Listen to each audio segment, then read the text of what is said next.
Hello viewers, আসসালামু আলাইকুম। আজকে আমি কাতলা মাছের কালিয়া বানাবো।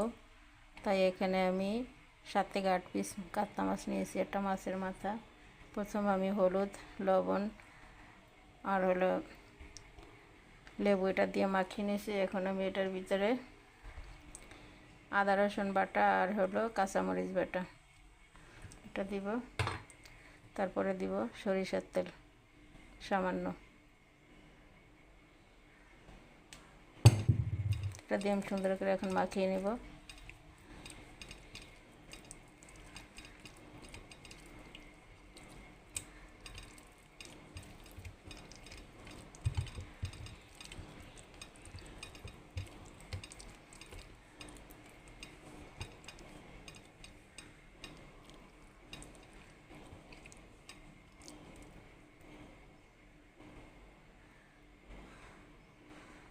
হয়ে গেছে আমার মাছ মাখানো। এখন আমি মাছটাকে ভেজে নেব। এখানে আমি সরিষার তেল দিয়েছি।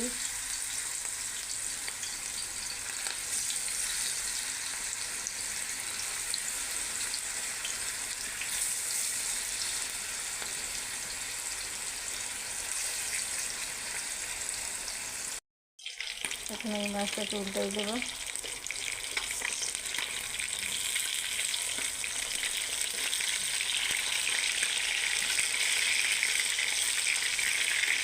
বেশি লাল লাল করে ভাজবো না, মোটামুটি।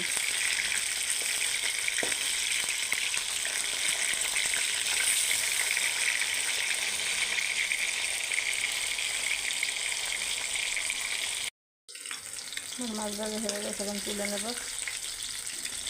এই যে দেখে না, পুরো বেশি ভাজা লাগে না, মোটামুটি কালার হলেই হবে।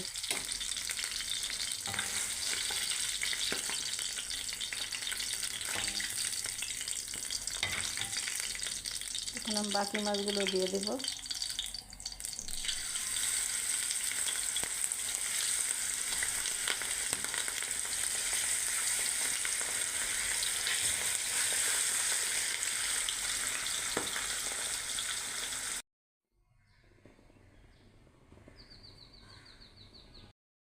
এখন মাছের কালিয়াটাকে আমি রান্না করব। প্রথমে একটা তেজপাতা দিলাম, একটা দারচিনি, 4 টুকরা এলাচ, লবঙ্গ, গোলমরিচ।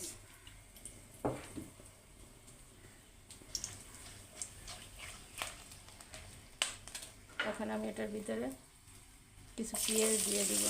যেহেতু পেঁয়াজ বাটা দিব, কম দিলাম।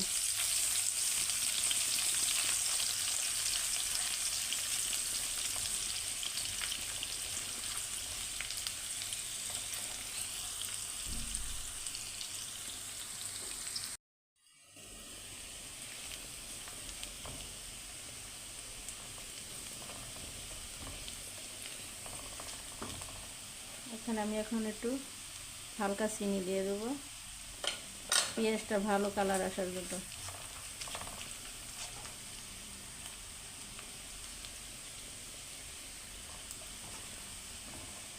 তারপরে দেব আমি আদা রসুন বাটা।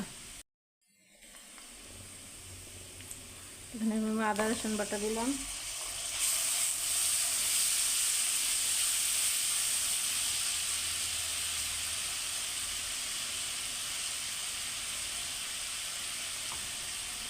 তারপরে দেবো আমি মরিচের গুঁড়া 1 চামচ, হলুদের গুঁড়া, ধনিয়ার গুঁড়া,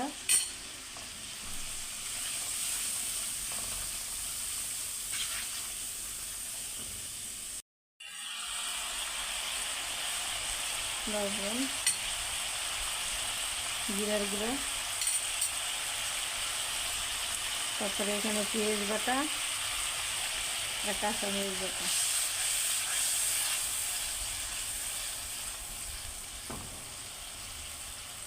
কালারের জন্য দেবো কাশ্মীরি মরিচের গুঁড়া 1 চামচ। এটাকে আমি ভালোভাবে এখন কষিয়ে নেব। এখন এটার ভিতরে আমি দেব সামান্য টমেটো পেস্ট।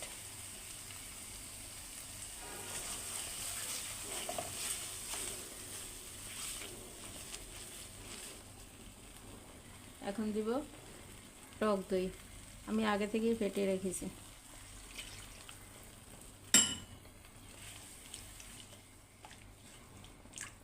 এটাকে ভালোভাবে কষিয়ে নেব। চুলার জালটা অনেকই কমিয়ে দিছি, আস্তে আস্তে এটাকে সুন্দর করে ফুটিয়ে নিতে হবে।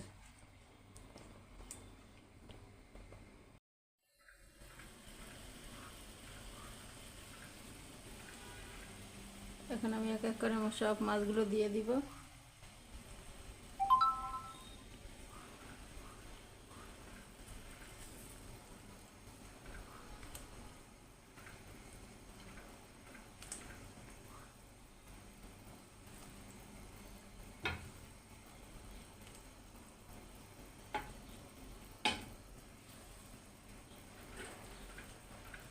এখন আমি ঢাকা দিয়ে দিব।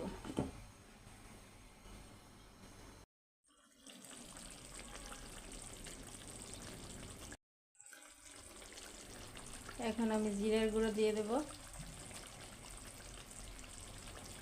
গরম মশলার গুঁড়ো দিয়ে দেব, তারপরে 1 চামচ ঘি দিয়ে দেব।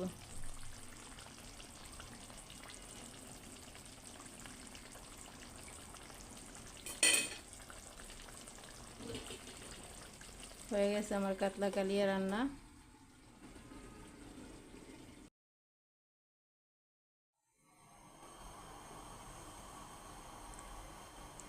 হ্যালো ভিউয়ার্স, আসসালামু আলাইকুম। কাতলা মাছের কালিয়া রান্না আমার শেষ। এভাবে পরিবেশন করলাম, আপনাদের কাছে কেমন লাগে জানি না। যদি ভালো লাগে লাইক কমেন্ট শেয়ার করেন।